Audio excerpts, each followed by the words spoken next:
You can't close our only bridge! Everyone behind the line! Is that the contractor? He billed us how much? I didn't close it! You caused... That's him! Stay back. He trapped us! Read the county file. What file? The one nobody wanted.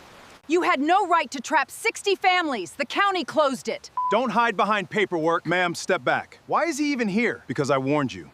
Bill, then Barricades? The bill came after the repair. You expect us to believe you paid $450,000? Lower your voice. No, he should answer! Be reasonable and open it! Can we get out or not? That bridge carried you because my crew held it. You're making this about money! No, steel. Why does the county have his signature? Did the board approve this? I need to check the file. This document is stamped. Bring the authorization. You don't have authority! Wait, look at the seal. This is why the bridge is closed. What is that? County safety file. By the time the deputies pulled the barricades across Willow Glen's only bridge, the HOA president was shouting that a black man in work boots had no right to trap 60 wealthy families on their own hill. But why had that same man quietly paid $450,000 to keep the bridge standing after a spring flood? Why did the county file have his signature on every emergency repair? And why did the woman who mocked his invoice suddenly beg him to be reasonable when the road closed behind her? He did not raise his voice. He just held up one stamped document, and the entire neighborhood went silent before the truth finally crossed the bridge. The orange tape snapped against the barricade, sharp as a ruler on a desk. "Step back from the bridge, ma'am," Deputy Aaron Pike said, one palm raised toward Linda Caldwell. Linda did not move. Rain beaded on her cream coat. Behind her, Willow Glen residents clustered in robes and jackets, phones lifted over the cones. "This is private property," she said. "You cannot let him do this." Marcus Bell stood beside his old white work truck with a folder under one arm. His boots were scuffed, his jacket smelled of diesel and creek mud, and rain slid from his cap onto his glasses. "I didn't close it," he said. "You expect us to believe that? You bring a ridiculous bill, threaten our board, and now deputies block 60 families from their homes?" A man near the gate whispered, "Is he the contractor?" "Some contractor," another muttered. Marcus heard it. His fingers tightened once on the folder, then settled. Pike shifted between them. "Mr. Bell, County Safety posted the closure. Everybody behind the line." "I'm behind it." Bethany Ross pushed a phone forward. "We're live. This is the man who billed us $450,000. Marcus looked at the dot, then past it. Sheriff Dana Holt came from the road. "Clear the closure zone." The crowd drew back. Rain tapped on umbrellas, phone cases, and the sign Marcus had nailed after the flood. Cedar Fork Creek moved brown and fast below.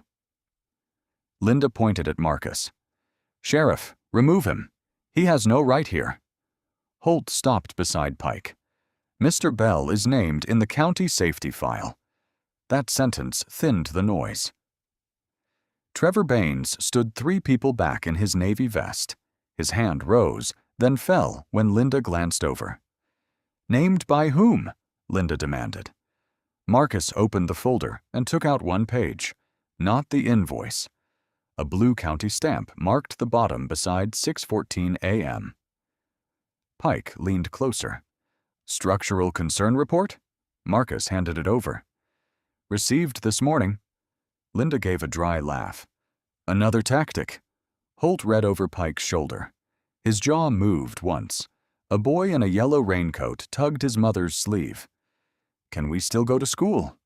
No one answered. Then a soft metallic ping came from beneath the deck. Marcus turned first. Erin Doyle clutched a child's backpack against her coat. "What was that?"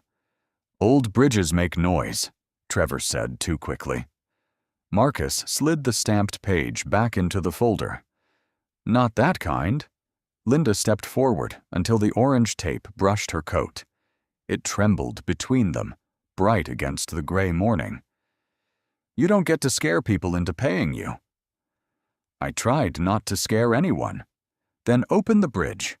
That isn't mine to decide. A gust lifted the tape, and for 1 second it touched his folder, leaving a wet stripe across the county seal. Sheriff Holt looked at Pike. Call County Engineer Price. Tell him we need eyes under the span today. Trevor took 1 step backward. Linda caught it. Trevor, where are you going? His face had lost color. Checking the board file. Marcus turned toward him. Bring the emergency authorization, too. Trevor stared at the folder as if it had spoken instead of the quiet black man holding it, and the only road into Willow Glen ended at a shaking line of orange tape.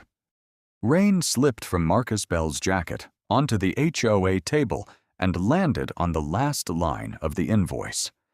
Total due, $450,000. The drop spread through the ink.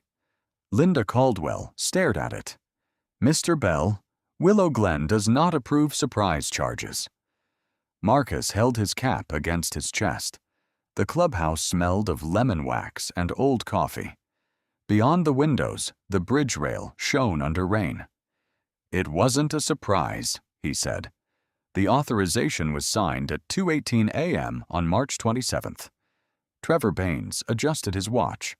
By whom? Marcus slid 1 page forward. You.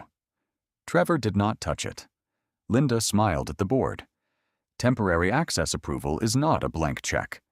The estimate, logs, receipts, and county notes are attached. A woman in pearls whispered, That's a lot of paper. It was a lot of bridge. Linda folded her hands. Let's avoid theatrics. Cedar Fork was over the lower beam, Marcus said. 2 support plates were loose. If we had waited, the road would have failed before morning. Trevor clicked his pen. That is your opinion. It's my stamped assessment. Are you licensed? Linda asked. Marcus reached for the certification sleeve. She lifted a finger. No need. You came here as a service contractor in a county vest. His hand stopped. The paper edge brushed his thumb, rough and cold. At the far end, Erin Doyle shifted. Marcus remembered her from the flood, barefoot on the clubhouse steps, her little girl in a blanket. She glanced at Linda and said nothing. My company was called by County Emergency Roads, Marcus said. Your board was present. Trevor leaned back. I recall confusion that night. Marcus saw headlights in brown water, Linda under a golf umbrella, steel plates sliding off the truck. His phone had buzzed. Naomi. Dad, are you coming before my speech? He answered at dawn. I'm sorry, baby. I'm safe. Linda tapped the invoice beside the wet spot. This number is not reasonable. The bridge carried your residence home. Do not make this sentimental. I'm making it accurate. Linda slid the invoice back. We will review expenses. We will not be bullied by a man who thinks a rich neighborhood is an open wallet. No one moved. The coffee warmer hissed. The raindrop reached the dollar sign. I'm not asking for charity, Marcus said. I'm asking you to honor what you signed. A gray-haired resident lowered his eyes. Erin's fingers curled around her notebook. Linda stood. Leave the documents with Trevor. I'll leave copies. The originals. No, ma'am. Her smile thinned. Excuse me? Originals stay with me until payment or formal dispute notice. Trevor spoke without looking up. That sounds adversarial. It sounds like procedure. Linda opened the clubhouse door. Damp air rolled in. Willow Glen will not release $1 until this board decides whether your work was necessary, your price fair, and your conduct appropriate. Marcus put on his cap. Understood. You may go. He stepped into the rain. Through the door, Linda said, Find out who recommended him. Marcus saw Naomi's missed call and pressed her name. Before the phone could ring, Trevor appeared behind the glass holding the page with his own signature, like it might burn his fingers. The signature had been made under a floodlight at 2:18 a.m. Marcus remembered Trevor Baines bending over the hood of his truck while Cedar Fork Creek slapped brown water against beams below. Rain hammered the roof. "Can you keep it open?" Trevor asked. "No," Marcus said. "I can keep it standing long enough to move people out." Linda Caldwell waited beneath a black umbrella, white shoes sunk in red mud. "We have elderly residents on that ridge. Children. You're the bridge man. Fix it." Headlights lined the road between the creek and the gate. A dog barked from a sedan until the sound broke. Ellis Grant climbed from the flatbed. "Marcus, Southside's chewing itself." "How long?" "Less if they keep driving over it." Marcus turned to Trevor. "Written authorization. Emergency stabilization only. Steel plates, bracing, overtime, inspection in the morning." Trevor looked at Linda. She gave him one sharp nod. A county SUV rolled up. Marisol Vega stepped out with a plastic folder against her chest. "County Emergency Roads logged the call at 1:43. Mr. Bell is cleared if the private owner approves." "The association approves," Linda said. "Payment responsibility needs an authorized officer." Trevor signed on the hood while rain dotted the paper. Marcus covered the signature with his palm until the ink set. "Move them first," Marcus told Ellis. Ellis raised both arms. "One car at a time. Windows down. No stopping on the deck." A minivan eased across. The boards groaned. Linda turned away. Marcus walked beside the wheel line, flashlight fixed under the deck. Cold water crawled over his ankles. His phone buzzed. Naomi. He could not answer. By 3:07, 12 cars had crossed. Marcus opened the rear door of an abandoned car so his crew could push it clear. A muddy child's jacket lay on the back seat, yellow sleeve twisted under a booster strap. Ellis glanced in. "Leave it. Somebody comes back for things like this." Marcus squeezed creek water from the cuff, folded it once, and set it on his dashboard. At 4:26, the first steel plate dropped with a hollow clang. Marcus felt the second buzz against his chest. Naomi again. Linda came nearer. "Mr. Bell." He kept watching the crew. "Yes, ma'am." "People are scared." "I know." "If you get us through tonight, we'll handle the paperwork." Marcus looked at her. "All of it?" She held his eyes for only a second. "You have my word." Trevor heard it. Marisol wrote it down. At dawn, the creek had fallen 2 inches. Linda thanked the deputy, the county crew, even Trevor. She did not thank Marcus where anyone could hear.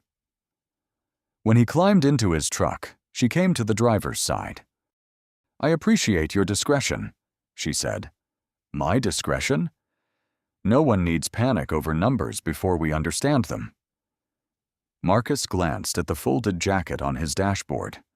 "Numbers are easier than beams." Her smile did not reach her eyes. "Send the invoice to Trevor." As she walked back, Marcus called Naomi. The phone rang 6 times. "Dad? I'm here." "You missed it." Rainwater dripped from his sleeve onto the signed authorization. Inside, Linda spoke to residents with her hands folded like she had carried them across the bridge. "I know," Marcus said. "Tell me how it went." Trevor Baines clicked his pen 7 times before Linda Caldwell called the meeting to order. The clubhouse smelled of toner, damp wool, and lemon polish. Rain dragged lines down the windows. Marcus stood near the back wall with his folder under one arm because no one had offered him a chair. "Special session," Linda said. "Bridge invoice and contractor conduct." Erin Doyle, 33, hair clipped from a school run, sat near the aisle with her daughter's pink water bottle in her purse. George Whitaker, 71, a retired accountant, studied an agenda with no dollar amount. "Contractor conduct?" Marcus asked. Linda looked over her glasses. "Public comment comes later. You invited me to answer questions. I invited you to observe our process." Trevor clicked the pen again. George lifted 2 fingers. "May we see the invoice summary?" "In due time. It's hard to discuss a number we are not shown." "The number is designed to alarm you," Linda said. Trevor leaned into his microphone. "We have not verified whether the work was necessary at the level claimed." Aaron looked up. "My daughter and I crossed at 4 that morning. The bridge sounded like it was coming apart." "Mrs. Doyle, no one doubts it was unpleasant. It was water under the boards." The pen stopped, then started faster. Linda pressed a remote. A slide appeared. Unauthorized expenditure review. "That title is wrong," Marcus said.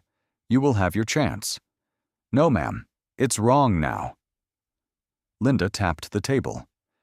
"Willow Glen does not hand $500,000 to a man who arrived in a truck and now demands payment." Aaron turned to Trevor. "You were there." Trevor stared at his notebook. Click, click. Marcus set one document on the back table, face up. "Emergency authorization, signed by your treasurer." Trevor coughed. Linda did not turn. "A pressured signature during weather does not bind this association to inflated charges." "Then file a formal dispute." "We are not taking instructions from you." Cold air pushed over damp coats. George spoke. "Trevor, is that your signature?" Trevor's pen hovered. "It appears similar." "Similar?" George repeated. Linda cut in. "This is why we need counsel." Marcus slid the page back into his folder. "You had counsel when you asked my crew to put steel under your bridge." A few faces turned away. Not toward Linda. Away from Marcus. Linda stood. "There it is. Money first." Marcus looked toward the windows. Rainwater gathered before it fell. "Safety first. Money is what you signed." For 1 second, the room held only Trevor's pen. Click, click, click. Marcus nodded once. "I'll send the county notice by noon." "What notice?" Trevor asked. "The one required when an emergency repair remains unpaid." Trevor's face changed so fast, Linda missed it. Aaron did not. Linda gathered papers. "This meeting is adjourned pending legal review." Chairs scraped. People moved around Marcus as if the wet floor near his boots might stain theirs. At the door, George stopped beside him. "Mr. Bell, I saw your crew that night. I should have said that in there." Rain breathed through the doorway. "You still can," Marcus said.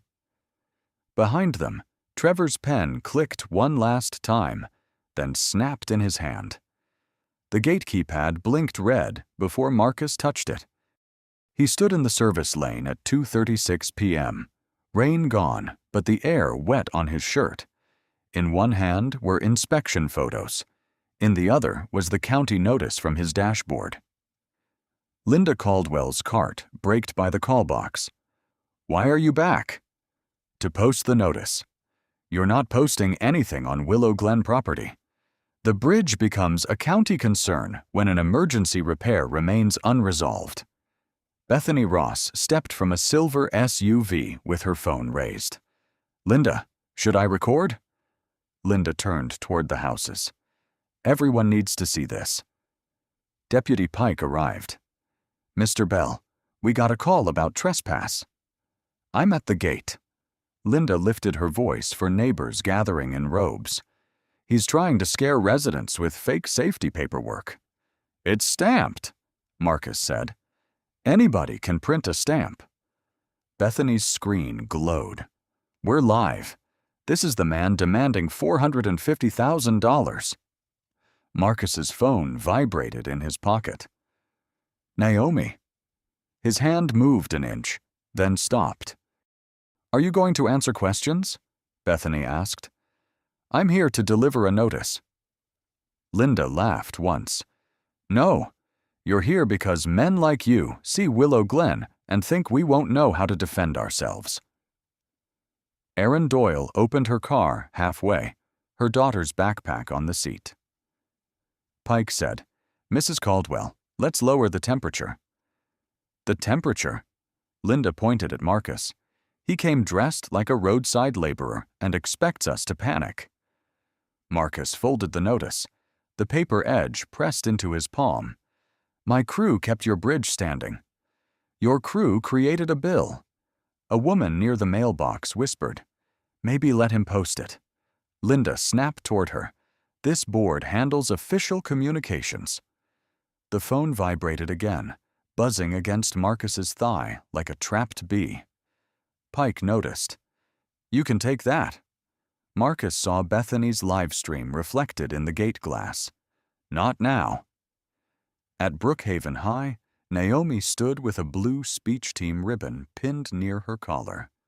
On the screen, her father's name slid under Bethany's video. "Is this the bridge bill guy?" Naomi pressed call again and watched it ring. At the gate, Linda stepped through the pedestrian latch, close enough for Marcus to smell mint gum. "Leave," she said, "before I ask the deputy to remove you." Pike's jaw tightened. "Sir, maybe send it through the county portal." "That delays the warning." "Warning about what?" Trevor Baines asked from behind the crowd. Marcus turned. "You know what?" Trevor's eyes flicked to Linda, then away. Marcus unfolded the paper and held it toward Pike. "Deputy, please witness that I attempted delivery." Pike hesitated, then read the heading. "Private Bridge Safety Review. Follow-up required." Linda reached for it. Marcus pulled it back before her fingers touched the seal. Not fast. Just enough. The crowd made a sound, half gasp, half verdict. "There," Linda said. "Aggressive." His phone vibrated a third time. The buzzing stopped. Pike said quietly, "Mr. Bell, step back." Marcus stepped back. Behind Bethany's screen, Naomi watched the same movement. The bell rang for her speech lineup. She slipped her phone into her blazer pocket and did not call again. The yellow envelope was wedged under glossy HOA brochures, one corner crushed into a white crease. Marisol Vega found it at 8:12 a.m. in the County Records Annex, where the air smelled of paper dust and burned coffee. "Willow Glen, Satyr Fork access," she said. The clerk pushed a cart past. "Private roads again?" "Private until they need public help." Inside was a notice dated March 29th, 2 days after the flood. The county stamp was clear. So was the receipt signed by Linda Caldwell. Failure to complete payment, documentation, and final review may trigger county safety reassessment. Her thumb stopped on the signature line. "Oh, Linda," the phone rang. "County Roads, Vega. This is Trevor Baines. Any bridge correspondence after the emergency repair?" "You mean the letter your association received?" A soft click came through. "Which letter?" "The one signed for by your president." "I see. You don't sound surprised." "I sound careful." "Careful about what?" Trevor waited so long she heard paper shifting. "Can you send me a copy?" "To the board email." "No, not the board email." At Willow Glen, Erin Doyle sat outside the clubhouse with her daughter's lunchbox on the passenger seat. The metal fork inside rattled as the engine idled. She had meant only to drop off a check. Through the glass doors, she saw Trevor at the copier. Linda stepped from her office. "Give me that." Trevor froze. "It's a county notice." "It's an old procedural letter. It says the bridge can be reassessed." Linda took the pages. "Not if we resolve the contractor problem first. The problem is the unpaid repair. The problem is leverage." Erin's fingers tightened around her phone. Trevor said, "Linda, I signed the authorization." "You signed under pressure in the dark." Marcus told us the cost would be high. He told you, not the neighborhood. Linda slid the notice beneath spring garden walk brochures. The yellow envelope showed its bent corner. Aaron pressed record. Inside, Trevor whispered, "If this comes out." "If it comes out," Linda said, "you say you misunderstood the scope. I say Mr. Bell exploited an emergency. Residents will believe the people they elected. The residents crossed that bridge because of him." Linda's voice lowered. "Do you want to keep your position?" Trevor looked at his polished shoes. "Yes." "Then stop sounding like his witness." Aaron's daughter called from the back seat. "Mom, are we late?" "Almost, baby." The recording kept running against Aaron's palm. At noon, Marcus received Marisol's email in his truck outside Bell River Works. Ellis Grant stood by the bay door, wiping grease from his hands. Rainwater still darkened the concrete. Marcus opened the attachment. Ellis watched his face. Bad. They had the notice. The whole time? 2 days after the flood. Ellis took off his cap. "You need to push back." "I am. With more than paperwork." Marcus folded the printout once. "Paperwork is what they ignored. Paperwork is what closes roads." His phone buzzed. Unknown number. "Mr. Bell," a woman said quickly, "this is Aaron Doyle. I have something you need to hear." Marcus looked at the county notice, and he did not put the phone down. Marcus kept Aaron Doyle's call on speaker while Ellis shut the bay door. Linda's voice came thin from the recording. "Residents will believe the people they elected." Then Trevor, softer. "The residents crossed that bridge because of him." Aaron whispered, "I'm sorry I waited." "You called," Marcus said. "That matters." Blue light flashed outside Bell River Works, a cold pulse across concrete. Deputy Aaron Pike stepped in. Ellis looked past him. "That ain't about inspection." Pike kept his eyes on Marcus. "I need you to come with me." "For what?" "Complaint from Mrs. Caldwell. Harassment, disturbance, blocking access." Marcus laid the yellow notice on the workbench. "I stood at a gate." "I know." "Then why are you here?" "She put it in writing. The captain wants a statement." Marcus reached for his jacket. His phone showed 3:31. Naomi's speech began at 4 o'clock. Pike saw the screen. "It should be quick." Marcus pocketed the phone. "Quick is what people say before paperwork." At the station, the air conditioner ran too hard. The room smelled of cleaner and old coffee. Marcus sat beneath a humming light. The metal chair pressed a cold, straight line across his back. Pike stood at counter with Marcus's folder. "These stamps look real." "They can look real later," the desk sergeant said.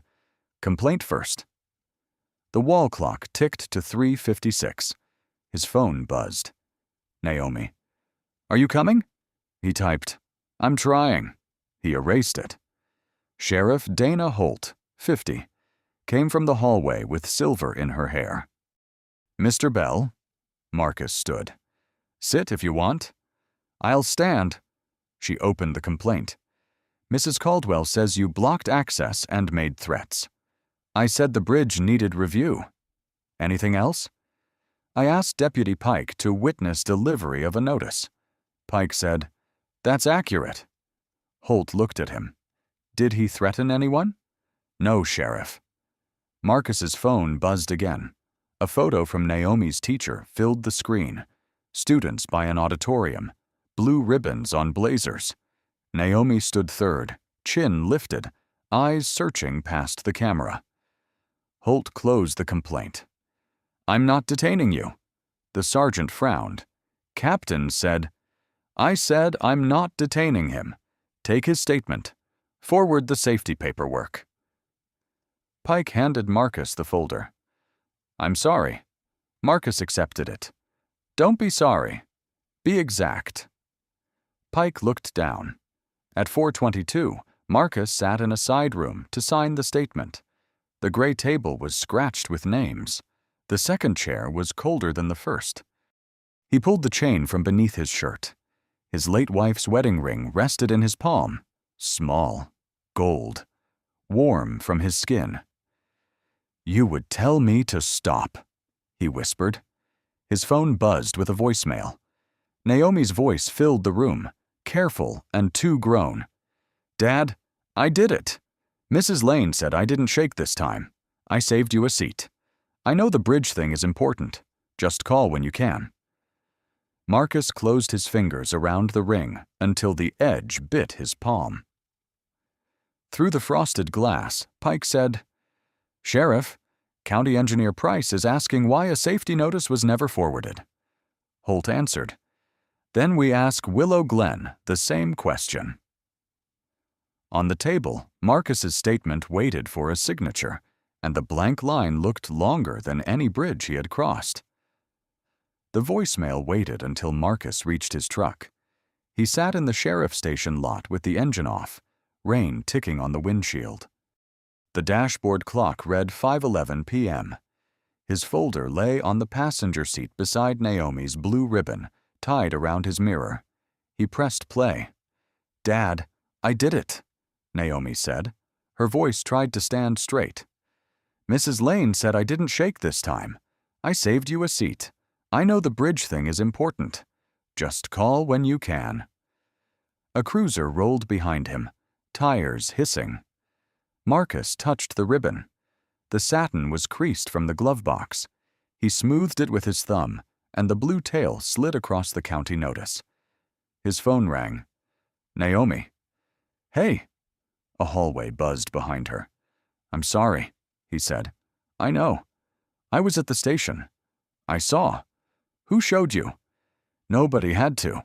Bethany's video is everywhere. People asked if you trapped people on a bridge." "I didn't." "I know that too." Rain thickened. "I should have been there," Marcus said. "You said that last time." The sentence landed carefully. "You're right. I'm not mad." "You can be." "I don't want to be." She breathed once. "I just wanted you in the seat." He looked at the passenger side. "Tell me your speech." "Now?" "Please." Naomi gave a small laugh. It was about bridges. Marcus did not move. "Not that bridge," she said. "About people. How some folks cross what somebody else built and never ask who stood in the water." A drop crawled down the glass. "What was your last line?" "I changed it after lunch. I said, 'A bridge is still a bridge even when nobody thanks the person holding it up.'" Marcus put the phone against his forehead. "Dad?" "I'm here." "Are you going to keep fighting them?" He watched a light flicker in a puddle. "I don't know. If I stop, maybe this leaves you alone," he said. "They already didn't." After the call, Marcus drove to Cedar Fork without the radio. At the locked service pullout, he parked and listened to creek water moving under the dark. He opened the glove box for pen. The settlement draft was still there, unsigned. Reduced invoice, no late fees, no public admission. A way out. His phone chimed. Ellis. "Don't sign nothing tonight." A second message followed. 4 photos. Marcus enlarged the first. Underside of the bridge. South beam. A hairline crack running past the plate. Then a video. Ellis's flashlight shook under the deck. "Listen," Ellis said on the recording. A thin metallic ping came through the speaker. Same sound from the barricade. Not loud, just final. Marcus called him. "You under there now?" "Edge of the creek. Didn't step on the span." "You shouldn't be alone." "Then don't quit on me." Marcus looked at the settlement paper. "Ellis?" "That bridge is talking, Mark." Rain tapped the roof in uneven beats. "Send everything to Marisol," Marcus said. "Already did. And Price." Marcus capped the pen he had not used and folded the settlement draft until the signature line vanished. He placed Naomi's blue ribbon on top of it. Across the creek, Willow Glen's porch lights glowed warm behind the trees. His phone lit with a new email from County Engineer Malcolm Price. Subject: Immediate review requested. Cedar Fork Bridge underside. At 6:14 a.m., the green word appeared beside Marcus's upload. Received. He sat at the kitchen table with his coat still on, steam from untouched coffee fogging his glasses. Naomi's blue ribbon lay across the folded settlement draft. Gutters ticked with last rain. "Dad," Naomi said from the doorway, "you didn't sleep." "I read slow." "That's not sleeping." He turned the laptop toward her. Bridge photos, Ellis's video, repair logs, authorization, yellow notice. "Is that enough?" "No, but it's in the right hands." His phone rang. Marisol Vega. "Mr. Bell, I have your structural concern report. You opened it fast." Malcolm Price called at 5:48, asking why a private bridge was making noise on video. "I'm forwarding this to Holt and the safety board." "Forward all of it." "The authorization has 2 signatures," she said. "Trevor Baines and Linda Caldwell. Your invoice matches the scope. The hidden notice matches their receipt log." Marisol's voice lowered. "You should know that. I know what I carried. Now other people can see it." At 7:03, Deputy Pike replayed the gate video in a small office smelling of copier heat. He had watched it once for Linda's complaint, then again louder. Marcus on screen said, "The bridge becomes a county concern when an emergency repair remains unresolved." Linda cut through. "He is trying to scare residents."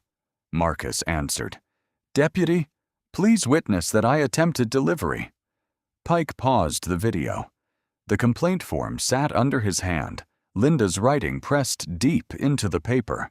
Sheriff Holt came in. "You found something?" "He never said he'd block access." "No. He kept saying review, load, warning. Did that bother you then?" Pike looked at Marcus, frozen behind the gate line, phone buzzing in his pocket. "Then," he said, "I let the louder person write it." At 8:20, Malcolm Price entered the county safety office. 58, silver-haired, glasses on a cord and mud on one boot. He spread Ellis's photos beneath fluorescent lights. Marisol said, "The board asks if closure would be premature." "Premature is acting before evidence." He tapped the cracked beam. "This is evidence. The temporary plates did their job. And now? Now that job has an expiration date." His phone buzzed. Holt. Price. "I need clarity before this becomes a neighborhood war," Holt said. "It already is. The bridge just hasn't voted yet." Marisol almost smiled, then covered it with a cough. By 9:11, Marcus was in his truck when the county email arrived. Naomi had gone to school. Her ribbon still lay on the passenger seat. Official review scheduled. "Do not access underside. Preserve all records." Ellis called. "You see it?" "I see it." "They moving?" "They're moving." "If they ask," Marcus said, "you say what you saw. Nothing extra." "I've been waiting years to say less." Then Pike's number appeared.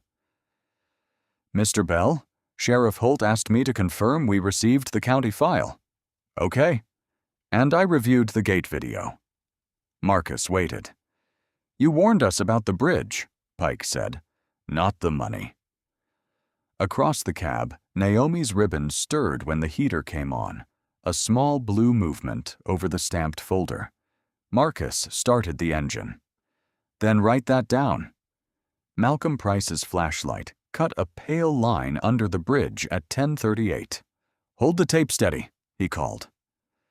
Ellis Grant stood ankle-deep in mud, one glove on the lower beam. Cedar Fork smelled of wet leaves and rust. Above, Residents leaned over rail until Pike waved them back. Marcus stayed near his truck. Linda Caldwell arrived in clean shoes. County Engineer Price, this bridge is privately maintained. That is why I'm here, Malcolm said. Trevor followed with a binder. Aaron Doyle waited by the fence, phone in one hand. Malcolm moved the flashlight under the south beam. The circle slid over bolt heads, watermarks, then stopped on a thin, dark line. No one spoke. The creek tapped stone below. Ellis said, "That's the one." Malcolm set 2 fingers near the crack. Temporary plate carried load after the flood. Linda folded her arms. So the repair worked. Marcus answered from the truck. Temporary work is not maintenance. Malcolm eased out, knees muddy. Mr. Bell is correct. Linda smiled tightly. Then this is paperwork. It is safety with paperwork attached, Malcolm said. Trevor opened his binder. Could review have been delayed? Marisol Vega lifted a file. We sent notice March 29th. Mail is not delivery, Linda said. Marisol showed the yellow envelope. Signed receipt, Linda Caldwell. Bethany Ross lowered her phone. Linda did not touch it. This neighborhood was recovering from an emergency. So was my crew, Marcus said. Aaron stepped forward. There's more. Linda turned slowly. Mrs. Doyle, this is not a comment period. No. Aaron steadied her phone. It's a recording. Trevor whispered, Aaron. She pressed play. Linda's voice came out small and sharp. If it comes out, you say you misunderstood the scope. I say Mr. Bell exploited an emergency. Wind moved through the trees. No one coughed. A child behind the fence asked, Mom, is that Mrs. Caldwell? Linda's face went still. That was private. Not more private than a bridge 60 families use, George said. Trevor closed his binder. The snap sounded too loud. Malcolm looked at him. Mr. Baines, did you sign the emergency authorization? Trevor touched his pen to the binder. Yes, Linda said. Trevor. The signature is mine. The approval was real. And the scope? Malcolm asked. We knew it would be expensive, Trevor said. We asked him to proceed. Marcus looked at the mud on his boots. The flashlight still lay beneath the bridge, its beam fixed on the crack like an eye that would not blink. Pike stepped beside Holt. Sheriff? Holt nodded once. No crossing until the board orders otherwise. Linda's voice cut through. You cannot trap us here over one contractor's story. Malcolm picked up the flashlight. Mrs. Caldwell, the story is in the steel. Marcus wrapped Naomi's blue ribbon around the folder so the wind would not lift the papers. By noon, residents had stopped filming and started calling home. Linda stood by the gate, reading the red notice Holt had not posted yet. Malcolm signed the inspection field. Hearing by county order. Tomorrow morning. Marcus nodded. Bring every document. I already did. Malcolm glanced at Linda. Then bring the ones they thought nobody would ask for. The water in the paper cup trembled before anyone touched the microphone. County safety hearing for Cedar Fork Private Access Bridge, hearing officer Patricia Ames said. She was 62, silver hair, pinned tight. One person speaks at a time. Linda sat in a cream suit. Trevor Baines kept a binder shut in front of him. Marcus sat alone on the right, Naomi's blue ribbon wrapped around his folder. This is not an HOA meeting, Patricia said. Linda's mouth opened. And it is not a live stream. Bethany Ross lowered her phone. Marisol Vega dimmed the lights. The screen brightened. Emergency call log, March 27th, 1:43 a.m. The county contacted Bell River Works for bridge support, Marisol said. Linda leaned towards her microphone. Approved by whom? You will wait. The next slide filled the wall. Owner authorization, 2:18 a.m. Trevor's signature sat large and black. George Whitaker took off his glasses. Marisol continued. Steel plates, bracing labor, overnight crew, equipment, inspection, and owner responsibility for cost. That was signed under pressure, Linda said. Patricia raised one finger. Linda's knuckles whitened. The room smelled of wet coats and projector dust. Repair logs came next. Ellis's photos, timestamps, mud, lights, water at the lower beam. Then the invoice. Then the ignored notice. A murmur moved through the residence. Patricia read from the screen. Failure to complete payment and final review may trigger county safety reassessment. Linda reached for her microphone. We were evaluating options. Marisol clicked once. The signed receipt appeared under Linda's name. No one moved. Mr. Bell, Patricia said, did Willow Glen dispute your invoice before the notice period expired? No. Did anyone request mediation? No. Did anyone ask for a revised scope? Marcus glanced at Trevor. Only a reduced number with no record. Trevor's fingers shifted on the binder. Linda turned on him. Do not answer that. I didn't, he whispered. Patricia heard both. You may be asked shortly. The gate video played next. Marcus's voice came through the speakers. The bridge becomes a county concern when an emergency repair remains unresolved. Bethany stared at the floor. Patricia paused. Marcus stepping back from the orange tape. Deputy Pike, did Mr. Bell threaten access? Pike stood at the rear wall. No. Did he attempt notice delivery? Yes. Was he removed because of conduct or because of a written complaint? Pike looked at Linda, then at the screen. Complaint. The air system clicked on. The cup beside Marcus's microphone shivered again, sending one ring of water against the paper rim. Patricia faced him. Mr. Bell, final statement. Marcus rested one hand on the ribbon around the folder. My daughter saw grown people laugh while I tried to hand over a safety notice, he said. She saw me miss her speech because someone turned procedure into punishment. I am asking this county to read what was signed. The room stayed still. Linda pushed back her chair. This proceeding is being manipulated. George stood before anyone else could. No, he said, voice thin but clear. We were. Trevor opened his binder, and a stack of printed messages slid halfway into view. Trevor's binder scraped against the table. Linda reached for his sleeve. Trevor, not another word. Patricia Ames turned her head. Sit back, Mrs. Caldwell. The rings snapped open. Printed messages slid out.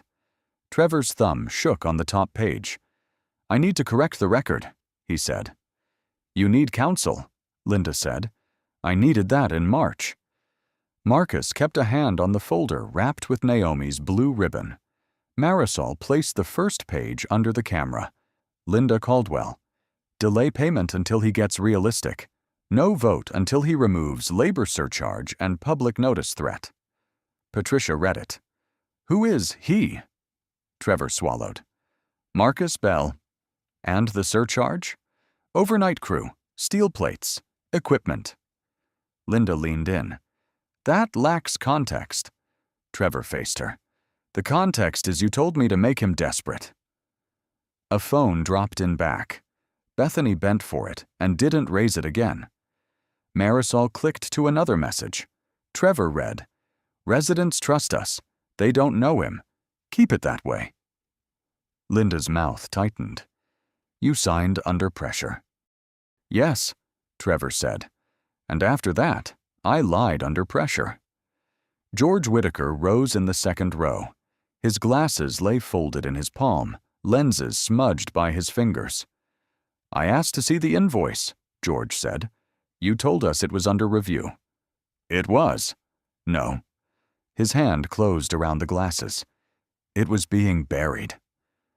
Chairs stopped shifting. Cold air slid across the room. Patricia studied him. "Mr. Whitaker, are you offering testimony?" "I am. I counted reserves for 8 years. I taught neighbors that rules protect people from confusion." Linda whispered, "George, please." He shook his head. "I watched those rules become a door slammed in a man's face." Marcus glanced back. George's shoulders had folded inward. Patricia turned to Trevor. "Did Mrs. Caldwell tell you to challenge Mr. Bell's standing?" "Yes." "Was there evidence?" "No, we never checked." Another message appeared on the screen. "If he posts that notice, call Pike. Make it about behavior, not the bridge." Deputy Pike stared from the rear wall. Patricia said, "Mrs. Caldwell, did you file a conduct complaint after this message?" Rain ticked against the windows. "My concern was neighborhood safety," Linda said. Marcus spoke for the first time. "So was mine." Every face turned. Linda's eyes sharpened. "You wanted to embarrass us." "No. You enjoyed this." Marcus folded Naomi's ribbon under the folder. "I wanted you to read the paper before the bridge did." Trevor covered his face. Patricia gathered the exhibits. "These communications go to HOA governance review. Financial authority tied to Cedar Fork is suspended pending outside audit." Linda stood. "You cannot do that." "One more interruption, and you will wait in the hall." George stepped toward Marcus and lifted the glasses as if he had forgotten why he held them. "I'm sorry," he said. Marcus looked at the smudged lenses. "Say it where they can hear you." George turned back to the residence. His first word cracked, but the second held. "We were wrong." Outside, a county worker pressed a red notice against a clipboard. Through the narrow window, Marcus read the heading before the door opened: "Temporary Closure Order." The red notice stuck to the clipboard before the ink finished drying. Temporary Closure Order. Sheriff Holt read it once. "Pike, cones first. Barricades after price signs." Linda Caldwell stood in the courthouse hall, purse pressed to her ribs. "You're closing the only bridge into Willow Glen." Patricia Ames closed her folder. "Your association failed to complete review after an emergency repair." Trevor Baines stood behind her. "Linda, stop." She turned on him. "You don't get to say my name right now." Marcus passed without slowing. Naomi's blue ribbon held his folder shut. Outside, drizzle made the pavement shine. Malcolm Price signed the field line on his SUV hood. The paper smelled of wet ink. "The order is effective now," he said. "No resident crossing. Emergency foot access only if Holt approves." Linda's voice cut across the lot. "You are letting him punish us." Marcus stopped beside his truck. "I'm not touching the barricades." "No, you arranged them." Holt took the notice. "Mrs. Caldwell, step away." By 1:07 p.m., the convoy reached Cedar Fork. The bridge looked ordinary. Wet boards, green banks, white rails. Underneath, the creek knocked against stone. Pike carried the first cone to the gate. It scraped over gravel. A boy in a yellow raincoat stood near his mother. "Can we go home?" "You're home," she said. "We're just waiting." Marcus looked at the south beam. The crack was invisible from above. Malcolm nailed the notice to the rail. The county seal caught the rain and shone. Linda walked past the cone. Pike stepped in front of her. "Ma'am, I live here." "I know." "Then move." "No." The word traveled farther than a shout. Trevor came up behind her. "Linda, please." She turned toward the residents. "Are you hearing this? We are being locked out because we questioned a bill." Bethany Ross lifted her phone, then lowered it. Erin Doyle held her daughter close. Marcus set the ribbon-wrapped folder on the truck seat. County questioned a bridge. Linda pointed at him. You don't belong here. The drizzle seemed to pause on the leaves. Naomi stepped from Aaron's car. Her blazer was damp at the shoulders, her blue speech ribbon pinned crooked. Dad, she said, you should be in school. I heard enough at school. Linda looked from Naomi to Marcus.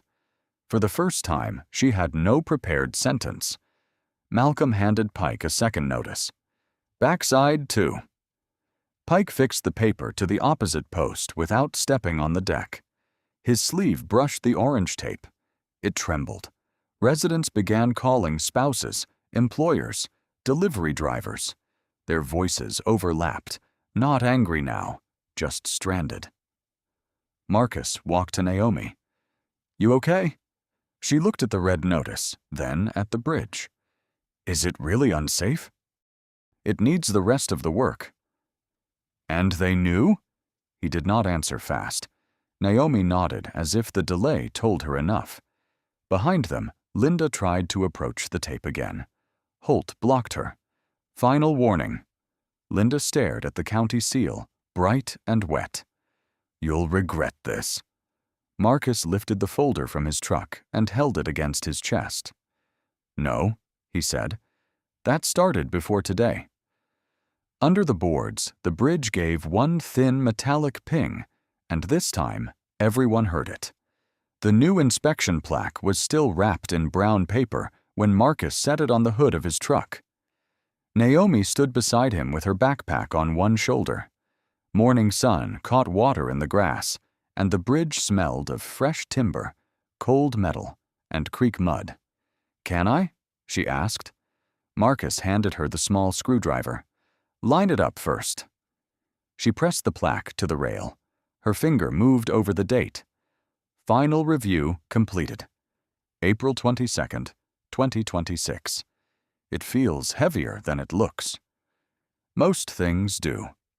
Across the road, Malcolm Price checked the last repair sheet while Marisol Vega compared signatures. Aaron Doyle arrived with a folder and no HOA badge. Committee meeting starts in 10, Aaron said. County library room. Naomi looked up. Committee? Infrastructure transparency. Boring name. Necessary work. Marcus tightened the first screw. The metal gave a thin, clean squeak. Linda Caldwell's car rolled up. She stepped out in a dark coat. No pearls. No phone. Trevor Baines followed with a box of files. Sheriff Holt met them. You understand the terms? Linda looked at the bridge, then at Marcus. I resigned yesterday. No one asked me to answer that, Marcus said. I'm saying it anyway. Trevor shifted the box. County audit gets accounts, messages, reserve records. Marisol took the files. And financial authority? Removed, Trevor said. I signed nothing for Willow Glen. Malcolm stepped forward. Payment cleared escrow. Bell River Works receives the full emergency balance today. Maintenance starts only after the reserve fund is active. Trevor nodded. Bridge escrow. Annual outside inspection. Public minutes. Emergency repair vote within 48 hours. Naomi whispered, You made them write rules. Marcus kept the screwdriver steady. They wrote them. I refuse to be paid without them. Linda heard him. You could have taken the check. He turned the screw once more. I could have. The creek moved beneath them, quieter than anyone. Sheriff Holt handed Pike a thin packet. New county policy. Private roads that request emergency help get automatic safety follow-up and public record notice. Pike glanced at Marcus. I brought you a copy. Marcus accepted it. Thank you. I wrote the gate report again, Pike said, correctly. Marcus gave a small nod. That matters. Naomi touched the plaque. Dad, why didn't you tell everyone you were right from the beginning? A county worker dropped a wrench on a truck bed. The clang made Linda flinch. Marcus looked at the repaired rail. the water line still stained on stone. Because being right is not the same as being heard. George Whitaker came with printed budgets. We're reading every page now. Read the small ones first, Marcus said. George almost smiled. Those are where we failed. Linda stepped toward Naomi, then stopped. I saw your speech online. Naomi's shoulders stiffened. So was my dad. Marcus finished the last screw. Naomi peeled away the brown paper. The steel shone in the sun, clean and plain. Cars would cross again by noon, but for a moment nobody stepped onto the bridge. Then Marcus handed Naomi the screwdriver and walked toward the county office with the new policy packet tucked beside the old unpaid invoice. Marcus found the folded letter under the wiper blade of his old truck. June heat shimmered over Cedar Fork, and the repaired bridge carried morning traffic. The plaque Naomi had helped mount caught the sun. Beside it, a county sign read, "Public records available upon request." He turned the envelope over. Naomi had written Dad in blue ink. "You going to open it?"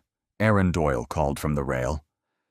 Marcus looked toward George Whitaker, reading reserve fund numbers with a clipboard trembling in his hand. "No one's watching," Aaron said. Marcus opened the letter. "Dad, I used to think quiet meant letting people win. I was wrong. Quiet can mean you are listening for the thing everyone else missed. It can mean you're holding a bridge while people argue about who owns the road." He stopped. Naomi came from the far side in her school blazer, the blue speech ribbon pinned to her backpack strap. "You weren't supposed to read it in front of me," she said. "You put it on my truck." "I thought you'd wait." "I'm not good at waiting." She leaned against the warm hood beside him. Sheriff Holt crossed the gravel with Deputy Pike and handed Marcus the final policy copy. Every private road association signed. Pike held his hat in both hands. "A safety report can't become a conduct complaint without review now. I teach that part." Naomi asked, "How?" "By saying I got it wrong." A truck rolled over the bridge, slow and legal. The boards did not groan. At the clubhouse, Linda Caldwell's name was gone. The audit listed repayment of improper legal expenses, records training, and a 3-year ban from holding association office. Trevor Baines admitted he had concealed correspondence and surrendered financial authority. George read the notice at a meeting, his voice shaking only on the first sentence. Now George approached Marcus with a small plastic bag. Inside was the yellow child's jacket from the flood night, washed but still stained at one cuff. "Aaron found the family," George said. "They said keep it for the record table." Marcus took it carefully. "Records don't need jackets." "No," George said. "People do." Naomi touched the stained cuff. "That was in your truck?" "Since the flood." "You never told me." "I was busy being quiet." She folded the cuff once, as he had folded it in rain. "Then maybe we keep it at home." By noon, the first public infrastructure meeting began in the county library. Aaron chaired from a plain table. Marisol Vega explained that emergency notices would be posted online within 24 hours. Marcus spoke only when a man asked, "What happens if an owner refuses to pay again?" "Then the bridge doesn't wait for pride," Marcus said. "The process moves before people get stranded." No one laughed. That evening, he and Naomi returned to Cedar Fork. Marcus placed her letter beside the blue ribbon on the dashboard. The old invoice, finally stamped paid, stayed in the folder below them. Naomi looked across the bridge. "Do you miss who we were before this?" Marcus listened to tires crossing safely, water below, the little click of cooling metal. "Some parts," he said. "Not the parts that kept us silent." She slipped her hand into his. For a while, they stood there as cars passed over what he had saved, what they had paid for, and what the county would never again allow anyone to hide under polished words. If this story moved you, leave a like for every quiet worker whose truth was ignored until the documents finally spoke. Comment below, should Marcus have taken the check and walked away, or was he right to demand new rules before accepting payment? Subscribe for more emotional justice stories where dignity stands stronger than status. Share this with someone who knows what it feels like to be underestimated, talked over, or judged before anyone reads the facts. And turn on notifications, because the next story will begin the same way real change often begins, with one calm person refusing to let a powerful room rewrite what happened.